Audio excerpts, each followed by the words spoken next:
స్థానిక సంస్థల ఎన్నికలు జరుగుతున్న వేళ భద్రాద్రి కొత్తగూడెం ఇల్లందులో బీఆర్ఎస్ పార్టీలోకి భారీగా వలసలు కొనసాగుతున్నాయి.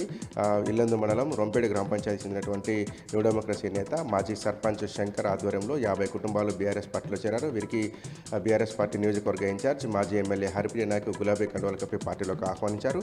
ఇటు ఇల్లందు మండలం రొంపేడు గ్రామ పంచాయతీ చెందినటువంటి సీనియర్ నాయకులు కాంగ్రెస్ పార్టీ సీనియర్ నేత అడ్వకేట్ సూర్ణపాక సత్యనారాయణ కూడా బీఆర్ఎస్ పార్టీలో చేరారు.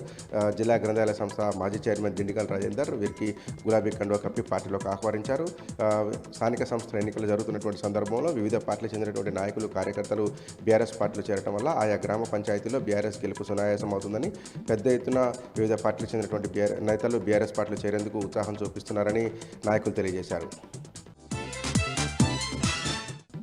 ఖమ్మం జిల్లా కల్లూరు మండలం చండ్రుపట్ల గ్రామ సమీపంలోని నిర్మాణంలో ఉన్నటువంటి నేషనల్ హైవే గ్రీన్ఫీల్డ్ హైవే మీద స్థానిక కూలీలు ఆందోళన చేపట్టారు. 3 నెలలుగా తమకు రావాల్సినటువంటి కూలీ డబ్బులు చెల్లించడం లేదని ఆరోపిస్తూ నిరసన కార్యక్రమానికి దిగారు. గ్రీన్ఫీల్డ్ హైవే మీద బైఠాయించి ఆందోళన చేపట్టారు. కేఎంబీ కంపెనీకి అప్పగించినటువంటి పైప్ లైన్ నిర్మాణ పనులను పూర్తి చేశామని, సుమారు ₹1,00,000 దాకా తమకు కూలీ డబ్బులు రావాల్సి ఉందని, 25 కుటుంబాలు ఇబ్బందులు పడుతున్నాయని, ఎన్నిసార్లు అడిగినా కేఎంబీ కంపెనీకి సంబంధించినటువంటి ప్రతినిధులు తమకు రావాల్సిన డబ్బులు చెల్లించకపోవడంతోనే ఆందోళన చేపట్టామని నిరసన తెలిపినటువంటి కార్మికులు తెలియజేశారు. కేఎంబీ కంపెనీకి సంబంధించినటువంటి లారీలను అడ్డుకొని వాహనాల రాకపోకలను నిలిపేసి ఆందోళన కొనసాగించారు. తమకు రావాల్సినటువంటి డబ్బులు చెల్లించాలని డిమాండ్ చేస్తూ కొద్దిసేపు గ్రీన్ఫీల్డ్ హైవే మీద బైఠాయించారు. ఖమ్మం బైపాస్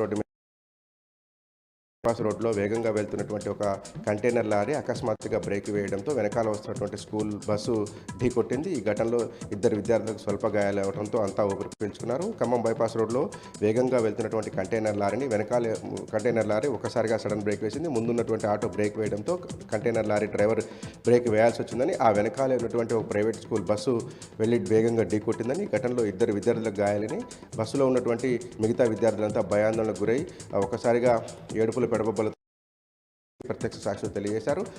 తర్వాత తేరుకున్నటువంటి స్కూల్ బస్సు డ్రైవరు ఆ విద్యార్థులను వేరే బస్సులో, అదే పాఠశాలకు చెందినటువంటి వేరే బస్సులో పాఠశాలకు పంపించారు. అయితే బైపాస్ రోడ్లో ప్రయాణించేటువంటి క్రమంలో వాహనానికి పాటించాల్సినటువంటి మినిమం డిస్టెన్స్ పాటించకపోవడం వల్లే ఈ ప్రమాదం జరిగిందని ప్రత్యక్ష సాక్షులు చెప్తున్నారు. అయితే భారీ ప్రమాదం జరగకపోవడంతో అటు పాఠశాల యాజమాన్యం, ఇటు విద్యార్థుల తల్లిదండ్రులు ఊపిరి పీల్చుకున్నారు.